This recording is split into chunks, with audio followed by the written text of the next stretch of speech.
Welcome to Chat with Gunner, episode 9. All right, so I'm not going to lie, we did this thing for about 45 minutes. Episode 9, part 2. Episode 9, part 2. We did this thing for about 45 minutes to an hour, and we talked about everything. We talked about the RFL, about who I have in here. I have Gary Lamb, I have Tim Holman, and we're going over the RFL, the Relentless Fight League. We talked about the debut of it. We talked about professional wrestling. We talked about MMA. We talked about boxing. But now we're going to condense this and give you the main aspects of what this podcast was, and that is getting back to the debut of the RFL. So, Gary, Tim, thank you for coming in. Man, we're here. Glad to be here. RFL. RFL. Relentless Fight League. Tim, give them a little, not a brief, but go in depth with it. How did the RFL come about from your end? So, I had met Gary through professional wrestling. I'd met you through professional wrestling as well. And I knew that I needed to do business with Gary Lamb on something. I didn't know if that was going to be pro wrestling in his building or what it was going to be. But I asked him about pro wrestling, and he said, there's no way in hell you're coming into my house and bringing your pro wrestling group down here. Yeah, it was too good of a show. Don't bring the competition in your building. Right. I mean, hey, it's a good.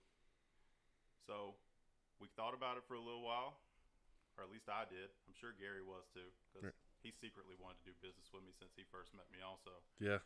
And one day, I was just leaving the gym, and I was like, called him up, and I was like, Gary, what do you think about doing MMA in the action building? He said, sold. Get it together. Let's run it next month. And I told him, okay. And then we went to the state athletic commission, and it takes a little bit longer than a month to get a license to run a pro league in the state of Georgia. So it took us a little bit of time, but we're here now. Yeah, it's all right. So we are approved. The first show, Gary, is going to be April 18th. That's a Saturday. That is it's a pretty busy night in fights. You got Khabib, Tony Ferguson, and you got the debut of the RFL, Canton, Georgia. $30 tickets? Is that what it is? $30 general admission, $50 front row. We're going to pack that motherfucker out in Canton, Georgia.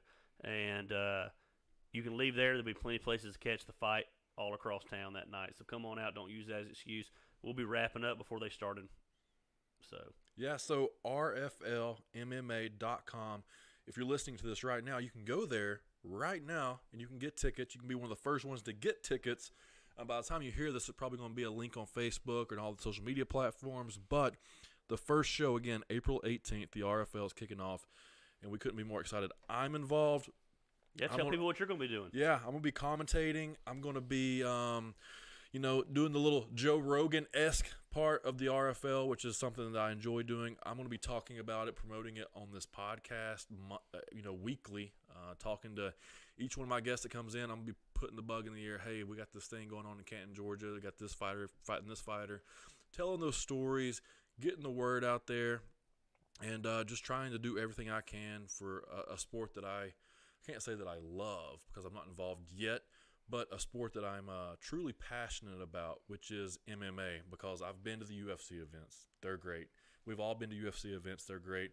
We went on a big rant about 30 minutes about how great UFC events are, but if you want to see something very similar to that on a regional scale, I believe the RFL is going to be the number one show to come to. Yeah, I believe very quickly it will become the number one show simply because we're going to take the best of the regional show, which is the fight. The regional show, due to the fact that they don't own their building, they don't have the resources, it's the fight. We're going to be able to add the fight to the elements of the experience. Tailgating in the parking lot, safe building, great parking, good location.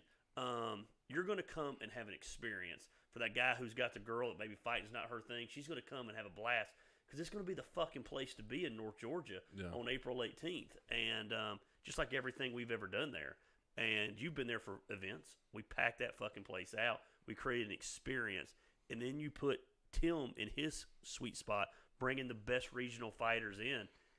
It's like peanut butter and jelly, baby. It goes together. Yeah, he has the skill that most regional promotions are not going to have, and that is a managerial background in this sport, connections in this sport, the ability to make matches, the ability to get this approved by the commission, because that wouldn't happen in the state of Georgia unless you are a guy like you. That is correct. You do have to have an extensive background in MMA, particularly in the matchmaking side of it from the managerial perspective. oversaw the matches for all of my guys. We never signed just a blank contract. We always had a game plan. We always had everything broke down. When we took a fight, we knew we were going to win. And we're going to do the same thing at the RFL as far as putting together. We're going to be a professional and amateur promotion, pro-am promotion. Yeah. And my job is to put the best matches in the cage that we possibly can. That's going to mean we're going to have pro-heavy events. We're going to have advanced amateur-heavy events. We're going to book the best fights that we possibly can. And we're going to let Gary be Gary. Gary does Gary. And bring the experience for the crowd. And if you don't know what he's talking about, I can speak on this now because we went over it for about 20 minutes on the part 1 of this podcast that's not going to be seen by anybody because we lost the footage. Ethan. No, Ethan does a great job. It's not Ethan's fault. But advanced amateur, when it comes to MMA, is 7-ounce gloves. That's the only difference. Same rules, 7-ounce gloves. We're going to be running those fights on the card, and we're going to be running pro fights on the card, which is typical MMA rules, however the commission allows it in the state of Georgia, correct? Yes, they have adopted the unified rules of MMA, so it's full UFC rules in the state of Georgia. Awesome. So we are super excited to get this started. I think that, we was talking about this earlier, people just love to see people get punched in the face. Guys love, girls love It's to human see nature. people fight in a cage. Since the gladiator times, Yeah. people love to watch people fight. There's a reason the Coliseum was the Coliseum. Yeah, and there's a reason why the action building is the action building. That's right. Because they run all the events that have all the action in the area, especially in Canton. So if you want to see a girl punch a girl in the face, come to Canton, April 18th. If you want to see a guy punch a guy in the face, come to Canton, Georgia, April 18th. It's going to be fantastic. RFLMMA.com. That's where you get your tickets. $30 general admission. Listen, don't buy a hamburger for 4 days, and there you go, $30. Come watch the show. If you want front row seats, $50.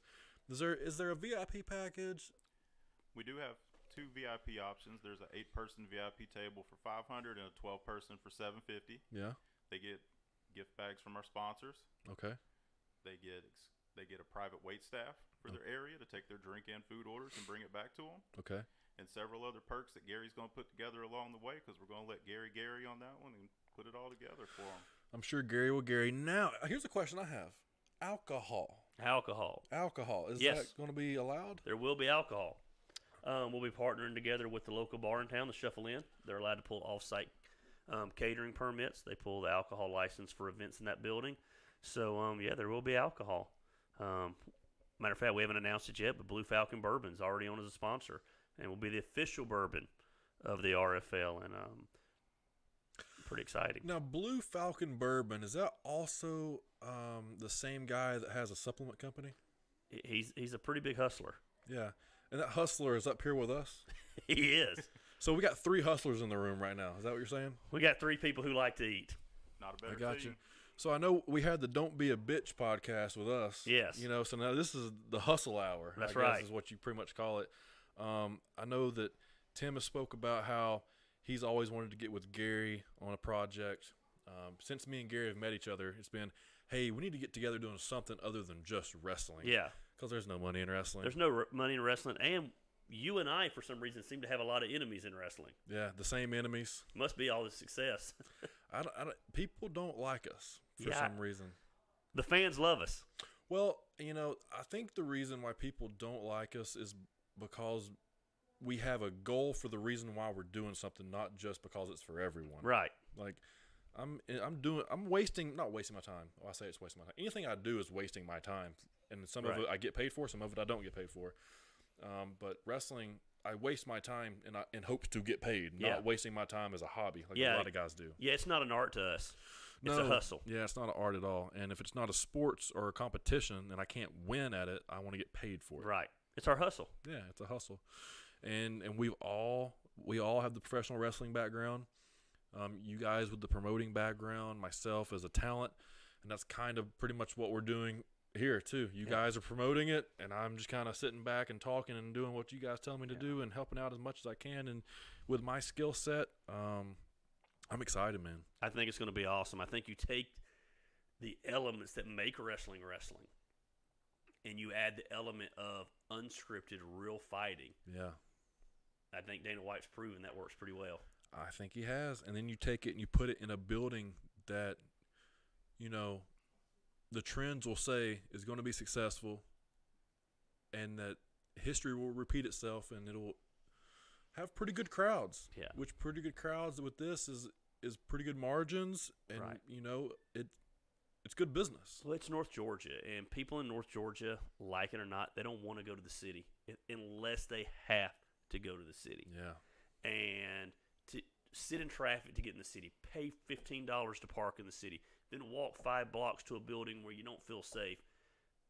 It's just a natural thing, and you've been to our building where it's located. It's, we're 45 minutes from North Carolina, where it took me an hour and 30 minutes to get to Chattanooga tonight. Literally 2 turns to get here. Oh, I know. 2 turns. Yeah. Get on the little highway and then get on the interstate. 75 to 20. Yeah. 75 to 20. And so I think it allows us to be able to draw from a large region around a quarter mile off the interstate. And so it's the perfect formula. And we talked about this earlier too. I've promoted all kinds of events. It's the first event I've ever done where literally people stop me in the street and want to know when we're starting. Yeah. People love to watch people beat the shit out of each other. You're going to hear that phrase from me over and over. Yeah, but they do. They love it. They do. People love pro wrestling when pro wrestling might go wrong. Yeah. Or when there's so much conflict that they might suspend their disbelief so much to where they think it might be real. Yeah. Guess what? This is going to be real. It's going to be real. Real fighters punching each other in the face. And what happens if these fighters finish one another? One of the things that sets the RFL apart from most MMA promotions is we are going to have a finish bonus. So professionals will get extra cash added to their payday if they finish their fight. And with amateurs, we're going to work with the athletic commission to figure out what we can do for finish bonuses on their fights. But everybody that finishes their fight at the RFL will leave with a bonus at the end of the night. Yeah. So fighters, there you have it. You show up, you get paid. You win, you get paid. But guess what? If you win in spectacular form and you finish someone like you're supposed to do, you get paid more. Get paid that 3-peat. Get that three forms of revenue. Hey, you're going to be there anyway.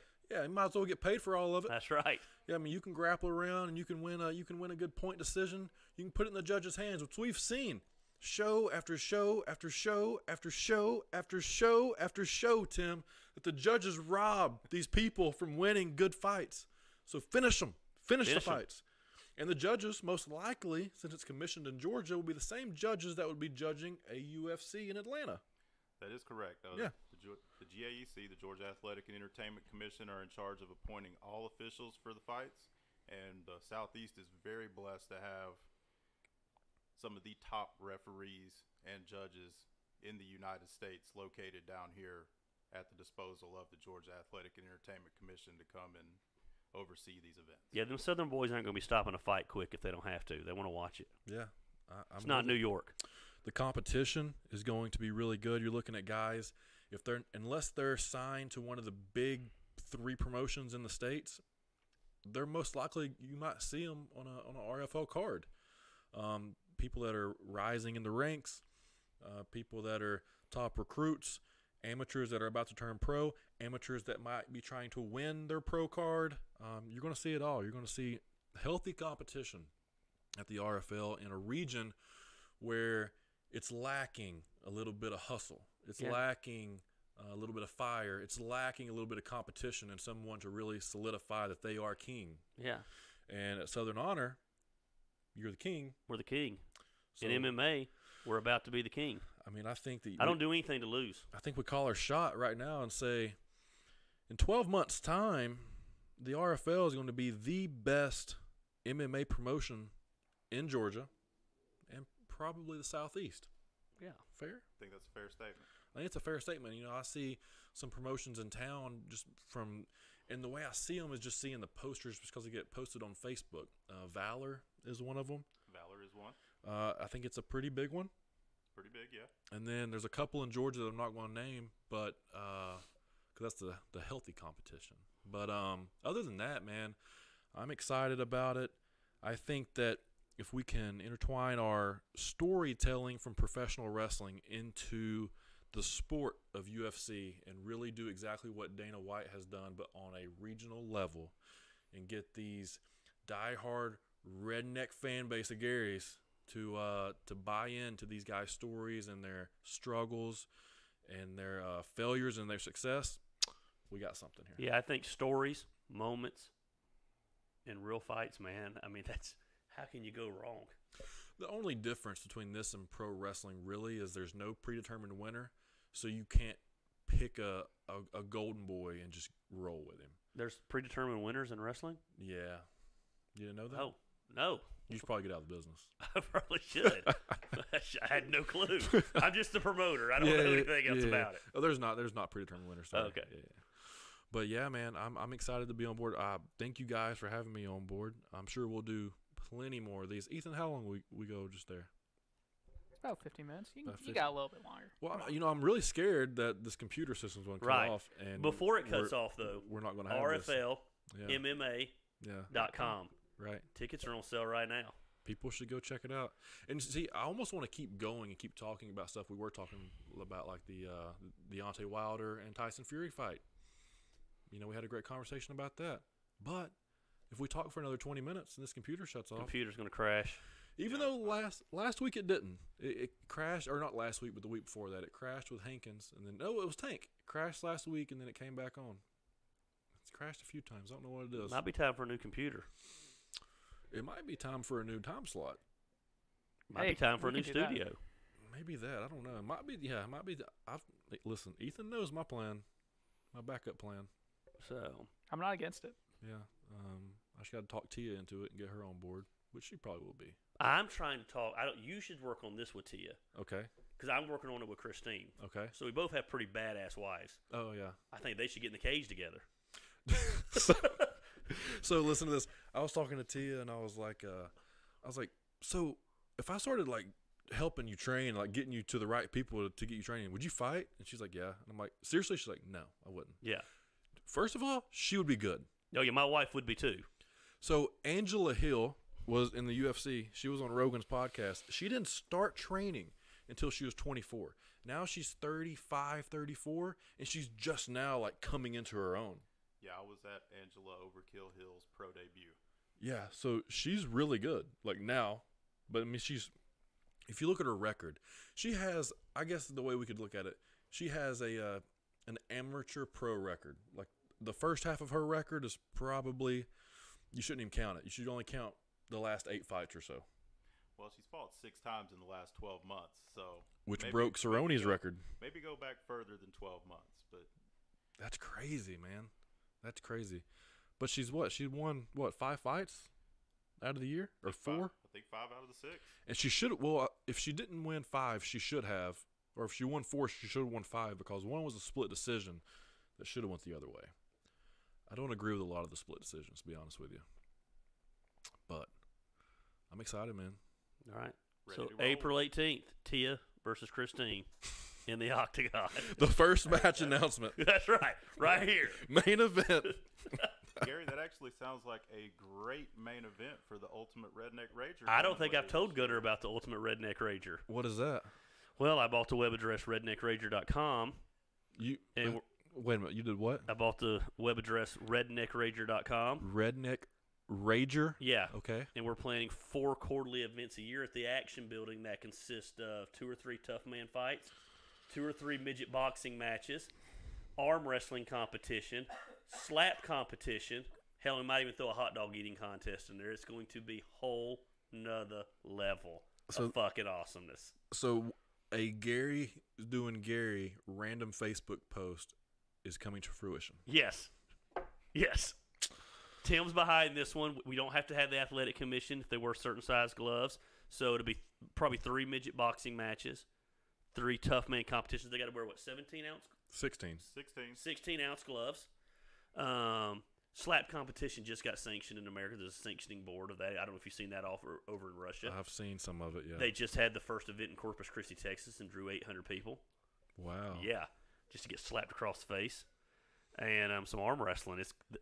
Dude, some people have been knocked out in the slap contest. Oh, yeah. It That's the happens goal. A lot. Yeah, like you have to have like a team Ethan, have surrounding you you to seen catch these? you. 100%. Yeah, you're ready to come to Canton now, aren't Yes. you? Yeah, Ethan's coming. The Ultimate Redneck Rager is going to be insane. So that I haven't told you about that. You started a new job, so I think we got busy and couldn't talk. listen, you've been on vacation. I've got this new job going on, but I've heard you mention it, and I was Yes. like, that's one of those things Gary's going to Gary, and just kind of No, we're fizzle doing off. it. No, this is like I got my lawyer on it. This is hilarious. He's already talked to the athletic commission about it. So this reminds me of is it Rough and Rowdy? Rough and Rowdy Brawl by Have you seen Rough and Might Rowdy? have been a little inspiring of what inspired this. Okay, yeah. So Rough and Rowdy had Bill Burr on their first show or second show do commentary. He was on Super Bowl weekend, and he appears when he can. Yeah. It's normally Portnoy and Big Cat Just- from Barstool. Just pretty much just clowning, doing stand-up comedy. During Yeah, it's pretty a, much going to be you and me commentating on this, the Redneck Rager. me and you. Yeah. Oh, so I'm involved in this Yeah, I too. haven't told you yet. I'm in. I figure who wouldn't be in? I'm It's in. midget boxing. I'm in. We'll work out details It's later. slap competition. I'm in. Now, is Corey Hollis going to be in the midget boxing? Why did you go there? I thought that's what you Well, said. that didn't work out. No. I wanted him to be my Andre Giant of midget boxing, and it almost ruined our friendship. Yeah. And He got real upset about that, didn't he? I live by the philosophy that you don't apologize for anything. That's me. And I apologize to Corey because I love him so much as my friend. Yeah. And he was so offended by my idea that I can't believe you brought it up like I'm pissed at you right now. This is a test because I want to see if he's still listening 20 minutes into the show. Yes. Because last week he heard me call him an idiot. Oh, okay. And that was about 30 minutes into the show, so that was impressive. Awesome. So now this week, this is the new hidden game I'm going to start playing. I'm going to start making fun of Corey many Yes. minutes into the show to see if he actually hears Yeah, I it. just want it clear that I did not make fun of him. I just simply presented an idea because it would negate the one apology I've done in the last decade. Yeah. But I thought he was going to slit his wrist if I didn't apologize, so I felt very needed to do that. Yeah. Did you hear him talk about him on the tipping point on the podcast the other day? Who, Corey? Yeah. No. Huck, Platinum, and Goodman, they did word association. Yeah. And the first name was Corey. I don't know that I haven't brought it up in our text thread yet. Not good? One of them was Huck was I think waste of talent, and then Goodman was miserable, not having any fun. And I was like, oh, look, I'm not telling Corey that this is on the podcast because I give him hell about not Yeah. having fun and being miserable. So now Tipping Point's doing word association? They did do it the other day. I don't know if they do it every month because I don't listen to the podcast, but Yeah. they did do it the other day. That's interesting. And but yeah, waste of talent and miserable. Larry Goodman said he seemed like he was not happy. Those midgets with a waste of talent that are miserable, man, I'm telling you. I don't even want to get into it, but I had a vision as Andre the Giant, Corey the Midget. It was going to be awesome, and he was going to go undefeated. And I was going to make him a millionaire from it. Yeah. That was my Well, goal. It sounds awesome. Until he runs across that John Jones midget. Right. John Jones whoops that ass. And it did not go good, though, with my and Corey's friendship. Oh, it's all good and fun. All good and fun. All right. So, yeah, man. Tim, you got anything else you want to say on the show? Just rflmma.com for tickets on sale now. Yeah, and keep checking redneckrager.com because that'll be on sale soon. Yeah, so, yeah, man. So, hey, listen, this is a very condensed version of Chat with Gunner. I'm sorry that it is so short. But you know what? You might actually like that because they've been going a little bit long. This was episode 9. What we covered in this episode was the RFL, the debut of it, April 18th. Tickets are on sale now, rflmma.com. The card is yet to be announced. We are actually in the process of putting together the matches. And as we all know, styles make matchups. So we're going to put together the best matches possible for this show, a mixture of pro and amateur. The amateur will be advanced amateur, 7-ounce gloves, regular rules. And it's going to be awesome, man. Thanks for coming on. Thanks for listening to this. This was Gary. This was Tim Holman. Those are going to be the main faces of the RFL, the guys behind the scenes. I'm going to be helping commentate, doing what I can, putting it over on this show, and I'm excited about it. I'm excited. I think we're about to change the game in regional MMA. I think so, too. So if you want to see somebody get punched in the face without a predetermined outcome and within 150 miles of anywhere in the Southeast, come to Canton, Georgia on April 18th. Guys, this was episode 9, Chat with Gunner. Check me out next week, episode 10, with Daryl Patterson, a living legend in Chattanooga. Can't wait to talk to him. But until then, subscribe to the channel. Go to Apple Podcasts, leave a review, a 5-star review, not a 1-star review, you fucks. And then, Share it on Facebook. Share it on Facebook. Give us some likes. Share it on. Put a comment in YouTube. Let's start a little conversation. Don't share it on Twitter, please. Yeah, Twitter doesn't like us. Yeah, don't let these people from Twitter find us, because then I'm gonna get a bunch of 1-star reviews Right. from all these Twitter trolls. All right, guys. Thanks for listening, and we'll check you out next time. See ya.